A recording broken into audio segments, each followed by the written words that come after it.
Hi, this is PR Sundar. Welcome to Pre-Market Report sponsored by Delta Dot Exchange. Apologies for the audio podcast because video is not possible as I keep traveling in US. For the last few days also, I could not do any video. Right now, I'm at Great Canyon in US. I will keep traveling for the next few days, probably for about a week. Only after that, I'll be able to do the video. Coming back to the market, over the weekend, there's a lot of drama in Iran and US. Like US fighter jet was shot down by Iran. Two pilots landed up in Iran, and then one pilot was rescued. The other pilot, the rescue was a very, very dramatic one. So I thought, if that second pilot, if not rescued before the Monday market open, markets are likely to fall everywhere in the world. But luckily, that second pilot was also rescued. Although it was a very, very difficult operation, but finally he was rescued. So that is really something very, very positive. But again, the Trump has given a deadline of April 6th. So that April 6th is, before our weekly expiry. So because of that, the volatility index was very, very high. The premiums were really very, very ultra high. But now that deadline has been extended to Tuesday. So I think it is Tuesday only after our market closes. So at least, for tomorrow, weekly expiry, so nothing big will happen. Right now, markets are thinking that, there will be some kind of a solution, although both the sides are, very, very difficult to uh, handle right now. Otherwise, I don't know why Asian markets like Japan, South Korea, markets were higher actually. And in fact, US futures were down by about 0.5%. But after Japan and South Korea market moved higher, so the US futures also recovered. Right now, the Nasdaq future is slightly positive. But however, our story is completely different.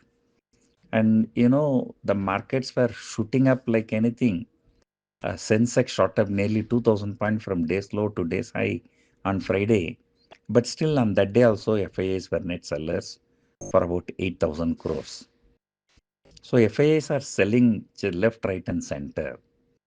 And just now I read from some media that FIAs have sold shares worth 35,000 crores only in HDFC Bank in last 3 months. And can imagine, one stock, that's the number one stock in India. FIAs are selling 35,000 crores. That's more than like 11.5 crore per month for the last 3 months.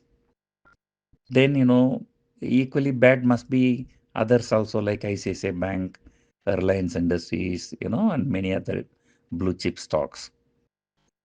And now the FA selling seems to be at its peak.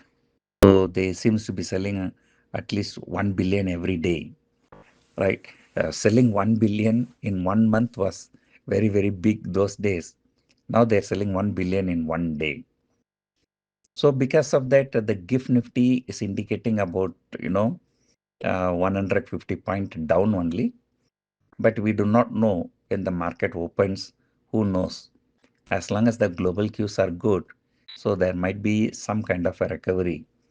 Maybe, initially, that's what happened on Friday also. There was a very big gap down and then it was trading at lower.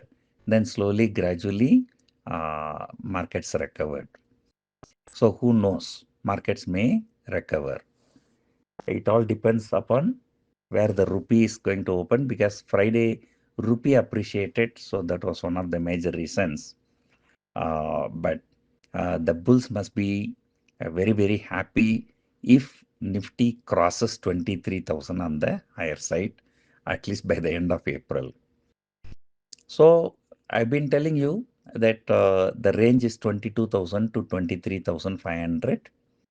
So in this 1,000 point range, but two times Nifty broke 22,500.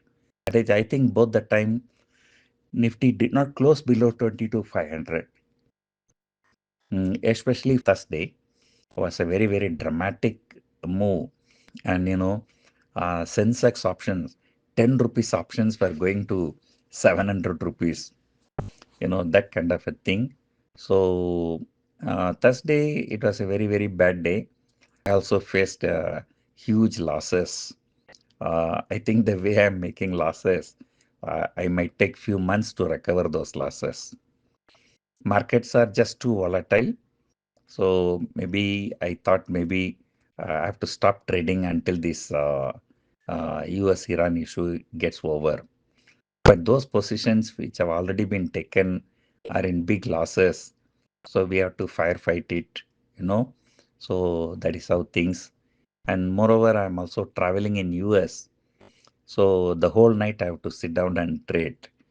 So that is also becoming something very, very difficult. So let us see. Tomorrow is the deadline for Iran.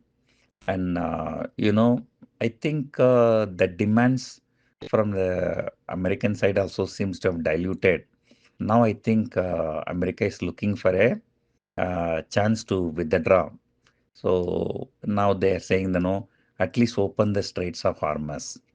And they're not asking for any other demand. And I think Iran should use this opportunity and at least they should open the Straits of Hormuz so that, there will be no further escalation. But if any further escalation, that's going to be very, very bad for the world markets. Because so far, America has been targeting only military installations. Now they are threatening to strike the power plants, bridges, you know, and in retaliation, if they start attacking some desalination plants in Gulf countries, that's going to create a very, very big havoc. So 2008 Lehman Brothers collapse, the markets recovered only after one day market went for a lower circuit. 2020 coronavirus also, market went for a lower circuit one day, then only markets recovered. So, how this is going to end. So in my opinion, so if there is a ceasefire, if there is some kind of an agreement, if the Straits of Hormuz is open, if crude oil prices comes down, then we will escape without any lower circuit. Otherwise, there is a possibility Nifty might go for a lower circuit of 10%. So now the VIX is very, very close to 27. So that's already very, very dangerous mark. So if the VIX crosses 30, that is a time you should never keep any put options, must get out no matter what is the loss. So 2020 was a very bad year for me. And after that, because of this Iran war, so last financial year has also become very, very bad for me. But hoping to compensate in the coming financial year. So that is from this April 1 to next year, March 31. So let us see how the things go. So as I told you, for the next few days, I may even skip the reports also. As far as possible, I will do it. But doing post-market report is very, very difficult because, that will be early morning in US. So like now I have to start my trading at 8 p.m. and then it will go until 3 a.m. And so that's very, very difficult because, at least New York is okay. But now I'm in Great Canyon. That is even another 3 hours away from New York. So let us see what happens. Hope you enjoyed listening to this audio. Thank you for listening.